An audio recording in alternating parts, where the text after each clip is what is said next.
Welcome back from break नाज़रीन। इस वक्त आतिफ रज़ा मेरे साथ यहाँ पर मौजूद है, सादिया बाट भी मौजूद है। माज़ूरों के आलमी दिन के हवाले से movement for independence of disabled जो तंजीम है उसके ये सदर भी हैं, जनरल सेक्रेटरी भी हैं। मैं थोड़ा सा इनकी अपनी जद्दोजहद की तरफ भी जाऊँगा, लेकिन पहले आतिफ जी बताइएगा कि आप जो डिसेबल हैं, आपने ये बताया कि आपका निचला धड़ जो है बिल्कुल काम नहीं करता, ये कब से है? ये मेरा एक्सीडेंट हुआ था जी 12 साल पहले। उस वक्त से है मेरी स्पाइनल कॉर्ड इंजरी, रीढ़ की हड्डी टूट गई थी, उसमें हराम मगज़ होता है वो कट गया था। तो मेरा दिमाग का कनेक्शन नहीं है बॉडी के साथ, उसकी वजह से दिमाग कंट्रोल नहीं कर पाता किसी चीज़ को भी, तो मूवमेंट बिल्कुल नहीं हो सकता। तो अब करते क्या हैं, किस तरह अपना कारोबारी ज़िंदगी जो है, ज़िंदगी के अखराजात, अपना शुगल क्या किस तरह चला कर रहे हैं सारा कुछ? बेसिकली जो मेरा बिज़नेस है वो इसको अकोमोडेट करता है। व्हीलचेयर के साथ मेरी टोटल लाइफ है, लेकिन मुझे मैनेज करना होता है अपनी पर्सनल लाइफ को भी।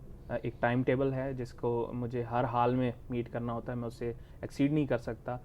और खाने पीने में हर चीज़ में मुझे ख़ास एहतियात करनी पड़ती है, क्योंकि मेरा दिमाग मुझे नहीं बताता कि मेरा पेट फुल हो गया, मुझे भूख लगी है या क्या हो रहा है, तो मुझे टाइमिंग के साथ चलना पड़ता है। उस टाइमिंग का भी आप ख्याल रखते हैं, उसके साथ अपने कारोबार का भी ख्याल रखते हैं, उसके साथ साथ आप ये movement for independence of disabled भी चला रहे हैं।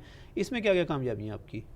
देखिए, मैंने अपनी लाइफ के पहले 6 साल जो डिसेबिलिटी की लाइफ है, उसके पहले 6 साल सिर्फ ये सीखने में लगा दिया कि मुझे क्या चीज़ कहाँ पे कैसे चाहिए, मैं किस तरह से अपने आप को इंडिपेंडेंट कर सकता हूँ, मुझे कहाँ पे कमियाँ हैं, कहाँ पे मैं उसको कवर अप कर सकता हूँ। अब उसके बाद फिर दिमाग में सिर्फ ये बात आई कि मुझे तो 6 साल लगे, लेकिन मेरी कोशिश होनी चाहिए कि यार किसी और के अगर मैं 6 साल में से 2 या 3 साल भी कम कर लूँ, तो उसके पास 2 से 3 साल ज़्यादा एन्जॉयमेंट के टाइम होंगे, इंडिपेंडेंस के टाइम होगा। तो फिर ही हमने ऑर्गेनाइजेशन एक बनाई, हम लोग कुछ दोस्त थे, मुख्तलिफ डिसेबिलिटीज़ के दोस्त थे हम लोग, और हम लोगों ने मिल के एक ऑर्गेनाइजेशन इनिशिएट की, movement for independence of disabled का नाम रखा, और इसको हम लोगों ने आपस में चलाना शुरू किया, जिसका बेसिक मकसद हम लोगों ने ये रखा कि हम लोग दूसरे डिसेबल्ड पर्सन के साथ शेयरिंग करेंगे अपनी डिसेबिलिटी के हवाले से, अपने इश्यूज़ के हवाले से, कि हमने किस तरह से उनको हैंडल किया, किस तरह से उनको। और सादी आप कब से आपको ब्लाइंडनेस का जो है इशू? ब्लाइंडनेस मेरी बाय बर्थ है, और ब्लाइंडनेस के साथ ही मैंने अपनी एजुकेशन का आगाज़ किया, और वही बात कि 10 साल मैं भी स्पेशल एजुकेशन में ही रही।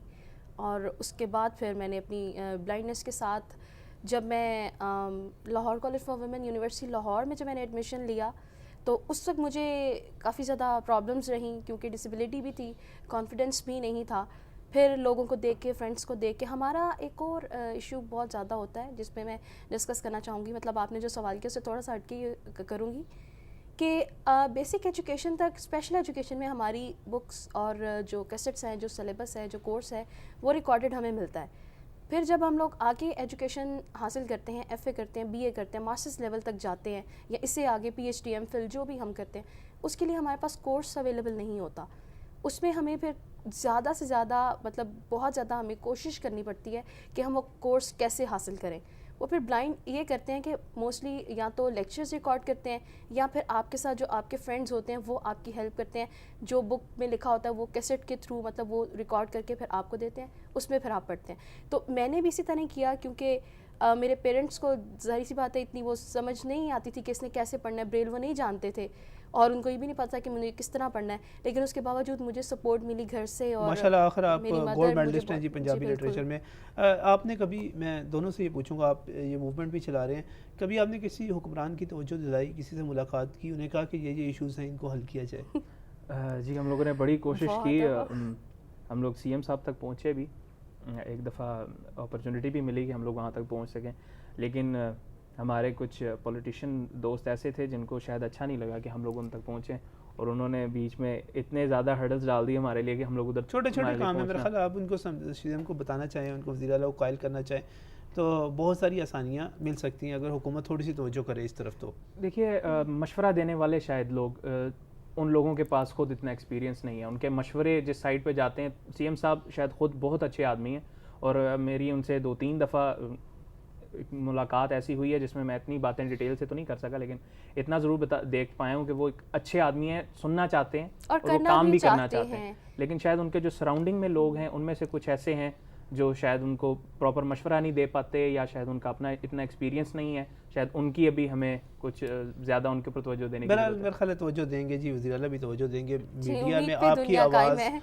मीडिया आज पूरा मीडिया जी आपके साथ है। इस वक्त आज तमाम जितने चैनल्स पे मैं हेडलाइंस देख रहा हूँ, ख़बरें देख रहा हूँ, वो हमारे डिसेबल्ड लोग जो हैं उनकी बातें हो रही हैं, उनके मसाइल उजागर किए जा रहे हैं, उनकी एक्टिविटीज़ को शो किया जा रहा है।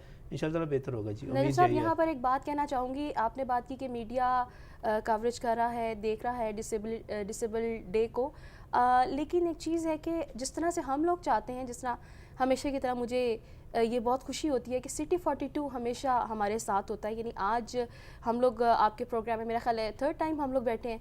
लास्ट जो हमारा था 2009 में जो डिसेबिलिटी डे था, उसमें भी हम लोग थे। बाकी मीडिया को हम लोग चाहते हैं कि हमें भी इस तरह का मौका मिले, हम लोग इस तरह से अपनी बात दूसरों तक पहुंचाएं, हुक्मरान तक पहुंचाएं, लेकिन मौका नहीं दिया जाता। नहीं जी, और इंशाअल्लाह ताला मौका मिलेगा जी, और हम भी मीडिया का हिस्सा है, उनके साथ हैं और जी। आपकी आवाज़ इंशाअल्लाह ताला आगे तक पहुंचाएंगे। सर, बहुत बहुत शुक्रिया आतिफ रज़ा, आपका यहाँ पर तशरीफ़ लाने के लिए। सादिया भट्ट, आपका भी थैंक्स बहुत टू बहुत यू। शुक्रिया। आप जो जदोजहद कर रहे हैं, हमें अंदाज़ा है अच्छी तरह कि लेजिस्लेशन जो है बड़ी फॉल्टी हो सकती है, उस पर पूरी तरह अमल दरामद नहीं हो सकता। कुछ पॉलिसीज़ ऐसी हैं जिन पर इम्प्लीमेंटेशन भी नहीं होती। बहुत सारे ऐसे कन्वेंशन और कानून मौजूद है, कन्वेंशन की इन्होंने बात भी की अक़वाम मुत्तहिदा के, जिनको रेक्टिफाई करने की ज़रूरत है। हम कोशिश करते रहे कि एक वफाकी वज़ीर भी हमारी लाहौर से, उनसे रब्ता करें, उनसे बात करें कि आप इस सिलसिले में सोशल वेलफेयर की मिनिस्टर हैं, क्या कर सकती हैं, लेकिन उनका टेलीफोन इस प्रोग्राम के दौरान, मसलसल लाइव प्रोग्राम था, हम वेट नहीं कर सकते थे, मसलसल बिज़ी रहा। मैं यही जो शुरू मैंने बात की थी कि हम आवाज़ उठा सकते हैं, लेकिन हम कानून साजी की बात कर सकते हैं, कानून की बात कर सकते हैं, लेकिन हम जो रवैये हैं उनकी कानून साजी नहीं कर सकते, एक्सेप्टेंस की नहीं कर सकते। हमारी कोशिश जो थी कि इनकी आवाज़ आप तक पहुँचाएँ, इनकी जदोजहद आप तक पहुँचाएँ, वो हमने कोशिश कर दी। हमारा जो हक़ था, जिस हद तक हम अदा कर सकते थे, कर दिया। अब हम जा रहे हैं हेडलाइंस की तरफ और न्यूज़ ब्रेक की तरफ। न्यूज़ ब्रेक के बाद एक और इशू है लाहौर के हवाले से, उस पर बात करेंगे, लेकिन इस वक्त ब्रेक।